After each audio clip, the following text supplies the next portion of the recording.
guys, welcome back.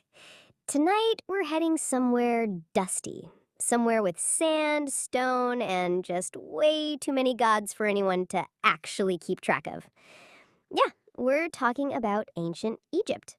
So dim the lights, fluff the pillow, and let's drift back a few thousand years to a land where kings were called pharaohs, people thought cats were divine, and inbreeding was basically a royal hobby. Now, ancient Egypt didn't just pop up one day with pyramids and eyeliner. No, like everything else in history, it started kind of messy. Around 3100 BCE, you had Upper Egypt and Lower Egypt.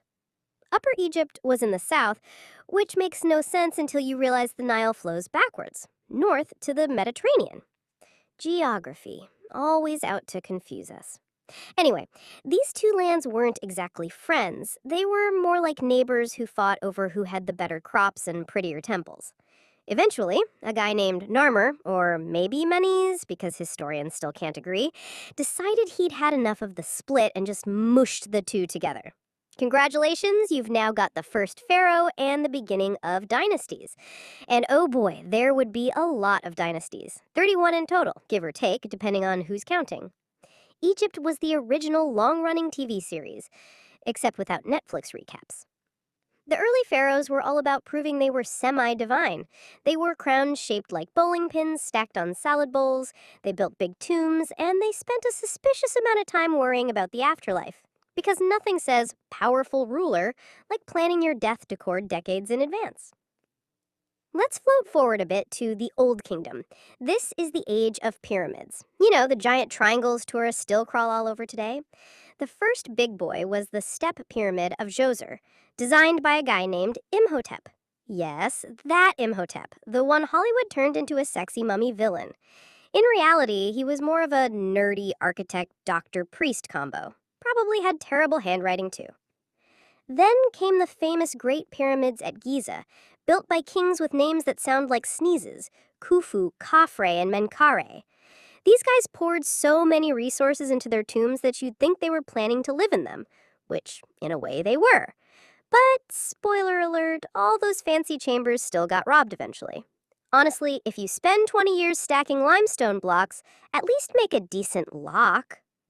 Life for normal Egyptians was, well, predictable. Most people were farmers. They followed the rhythm of the Nile flooding, planting, and harvesting. Bread, beer, and onions made up their diet. And let's just pause for a moment.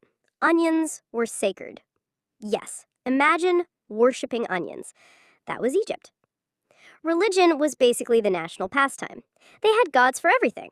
Sun god, sky goddess, crocodile god, cat goddess, even a hippo goddess. It was like Pokemon, but scarier. And pharaohs were supposedly the middlemen between mortals and the gods, which was convenient because if crops failed, the pharaoh could just say, well, guess the gods are mad at you, not me. But of course, power makes people weird. Over time, the royals got obsessed with bloodlines.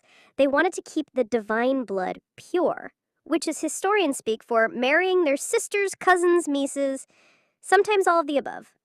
The family tree started to look less like a tree and more like a pretzel. And yes, this would come back to bite them centuries later. Now, if you're wondering, did all this pyramid building and god worship keep Egypt stable forever? Spoiler alert, nope. The Old Kingdom eventually collapsed. Not in a fiery battle, but in the boring way. Drought, famine, too many expensive tomb projects, and probably a lot of exhausted farmers saying, we're done stacking stones, thanks. So Egypt wobbled into what historians call the First Intermediate Period, which sounds fancy, but really it just means chaos. Local rulers took over, kings got ignored, and the place basically split back into fragments. Classic Egypt move. But don't worry, they bounced back.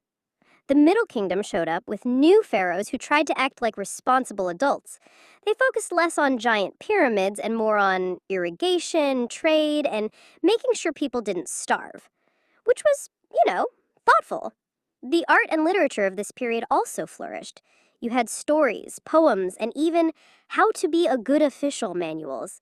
Imagine ancient Egyptian self-help books, probably with tips like, don't anger the crocodile god. Of course, Egypt couldn't just chill forever. They had to deal with neighbors, and one group in particular, the Hyksos, just kind of wandered in, took over, and said, "Nice kingdom, we'll take it from here."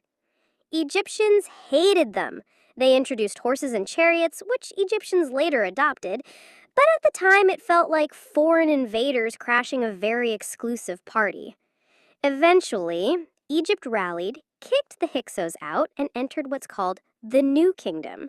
This was the Golden Age, the period of giant temples, famous names, and way too much royal drama.